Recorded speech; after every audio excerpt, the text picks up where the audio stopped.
இருக்கலாம், இல்ல உங்க பெண்ணு தப்பான பழக்கத்துல இருக்கலாம். அவங்கள தப்பு பண்றாங்கன்னு தள்ளாம கிட்ட இணைச்சுப்பீங்கன்னு சொன்னா நிச்சயமா அவங்க மாறுவாங்க. இயேசு கிட்ட கேளுங்க, அவர் உங்க பிள்ளைகளை மாற்றுவார். சாதாரண உங்க வாழ்க்கைய நீங்க இன்னைக்கு எல்லாரும் குடிக்கிற சாதாரண தண்ணியா தான் இருக்கலாம். ஆனா கர்த்தர் இயேசு வந்துட்டாருன்னா நீங்க அசாதாரணமா மாறிடுவீங்க. நீங்க ஒரு பெஸ்ட் வைனா மாறிடுவீங்க. உயர்ந்த திராட்சை ரசமா மாறிடுவீங்க. இன்னைக்கு எவ்வளவு பெரிய நோயினா இருக்கட்டும், எவ்வளவு பெரிய வியாதினா இருக்கட்டும், எவ்வளவு பெரிய தரித்திர காரியங்களா இருக்கட்டும், எவ்வளவு பெரிய மாற்ற முடியாத நீங்க ஒண்ணுமே இல்லை இந்த உலகத்துல.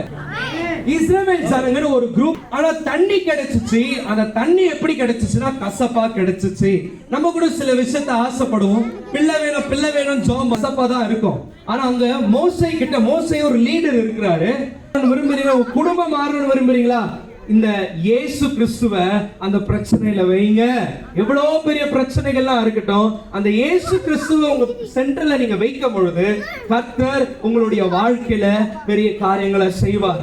அல்லேலூயா. அதுக்கு அந்த மரம் வேற யாரும் இல்ல, இயேசு கிறிஸ்துவ தான் குறிக்கிறது. ஏன்னா பைபிள்